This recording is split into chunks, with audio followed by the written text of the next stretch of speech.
여태까지 말씀드린 거는 개통수는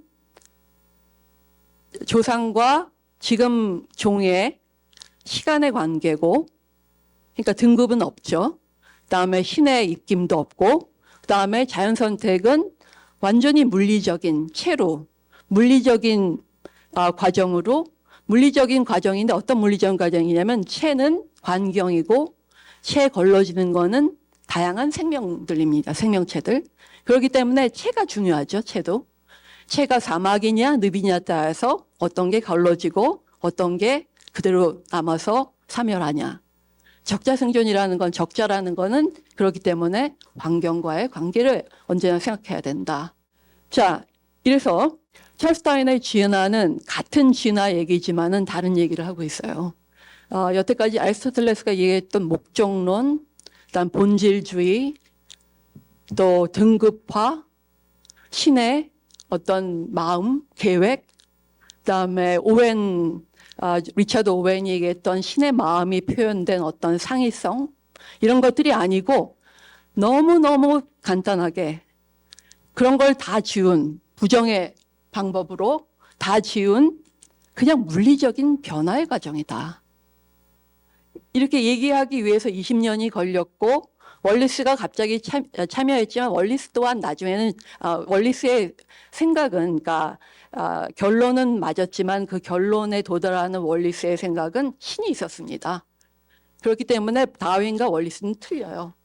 말은 결론은 맞았지만 결론에 도달하는 과정은 누구는 신을 믿고 누구는 신의 작용이 없는 완전 물리적인 과정을 얘기하기 때문에, 단지 월리스 때문에 20년 동안 얘기한 거를 빨리 다윈이 종의 기원을 빨리 출판할 수밖에 없었다고 하지만은 그거는 이제 표면의 얘기고, 이거는 이제 찰스 다윈은 무작위 변이, 생명체에는 무작위 변이가 일어날 수밖에 없고 언제나 무상하니까, 종도 변하고 종의 새 핀치의 부리도 변하니까, 그 다음에 자연 선택은 환경이 거르는 거.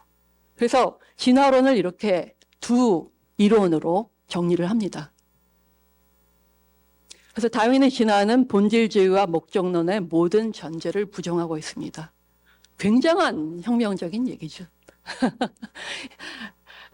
기원전 4세기부터 1859년까지 모든 사람이 믿었는데요. 이거는 하얀색이다. 그런데 이 사람은 색은 없어. 이렇게 얘기하기까지는 엄청난 용기가 필요했겠죠. 그 다음에 진화는 향상이나 발전이 아닌 순수한 변화의 과정이다. 그래서 지금 찰스 다윈이 얘기하는 진화론을 우리가 이제 받아들였고, 그랬을 때 이제 우리가 진화론을 얘기할 때는 언제나 향상이란 말은 이제 쓰면 안 됩니다. 단지 그냥 순수한 물리적인 변화 과정. 네. 그게 훨씬 더 불교랑 이제 맞을 것 같은데요.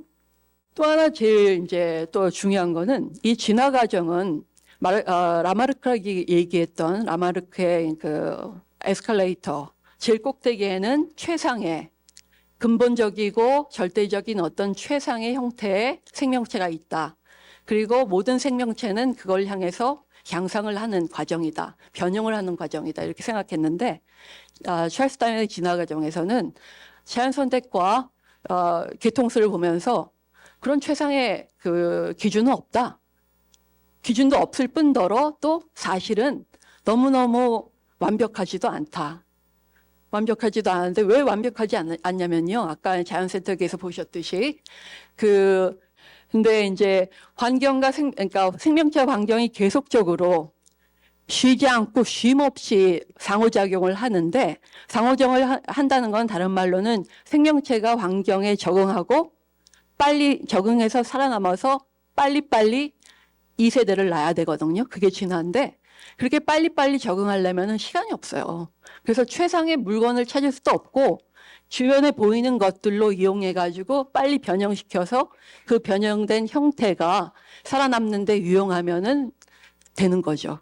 그게 이제 진화인데, 그래서 진화 과정은 신속하나 완벽하지 않다.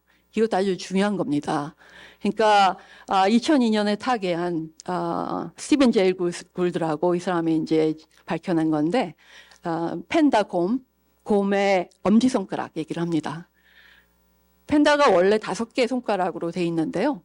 5개가 이제 이렇게, 전 지금 4개지만 손가락이 여기가 하나가 더 있다고 해서 이렇게 잡고 있었어요. 대나무가 많은 환경. 근데 이게 이렇게 잡으려면은 잡고 있기는 있는데 오랫동안 잡을 수가 없어요. 그다음에 대나무를 한 거의 뭐 깨나서 한 70 내지 80%에 깨 있는 시간 동안 대나무를 계속 먹어야 되는데 이렇게 이 엄지가 없으면 잡기가 참 힘들거든요. 그 시간이 지나면서 이 엄지가 가짜 엄지가 생겨요. 어떻게 생기냐면은 여기에 5개 중에 5개 그 손가락 중에 뼈가 이렇게 그냥 이렇게 자라가지고 엉터리로 땜질하듯이 그래가지고 가짜 이 엄지가 자기의 엄지에 뼈가 있는 게 아니라 여기서 이렇게 어떻게 길어진 걸로 해가지고 이상한 엄지가 생깁니다. 그래서 엄지가 이제 5손가락과 반대쪽에 있어가지고 이렇게 잡게 되죠. 대나무를.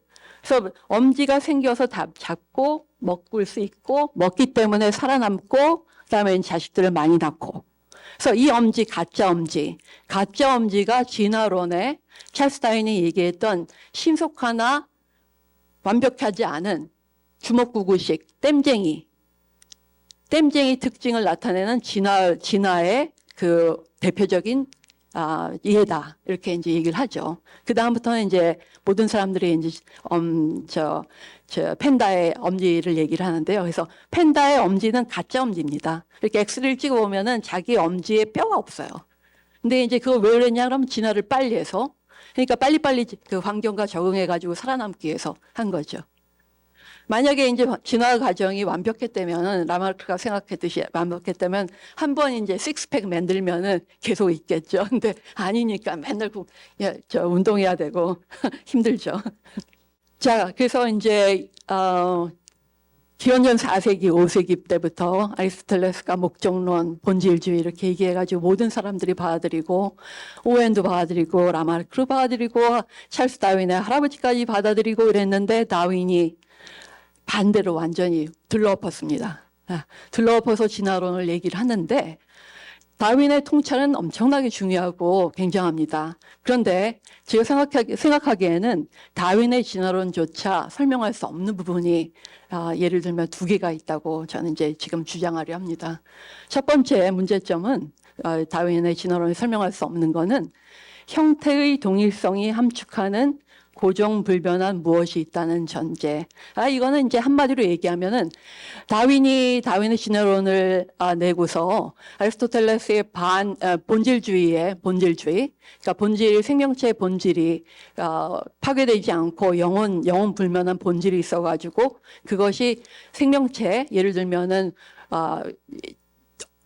물고기를 물고기 아닌 것과 구분시키고 물고기를 물고기의 어떤 자연에 있는 등급에 놓이게 하는 그런 이제 본질이 있다고 생각했는데 다윈은 아니라고 했거든요. 그러니까 반본질주의인데 문제점 하나는 다윈이 반본질주의를 완전히 파괴한 건 아닙니다. 사실은 반본질주의의 완성을 한 건 아니라고 이제 제가 생각을 하는데 그 이유는 이건 조금 이제 섬세합니다.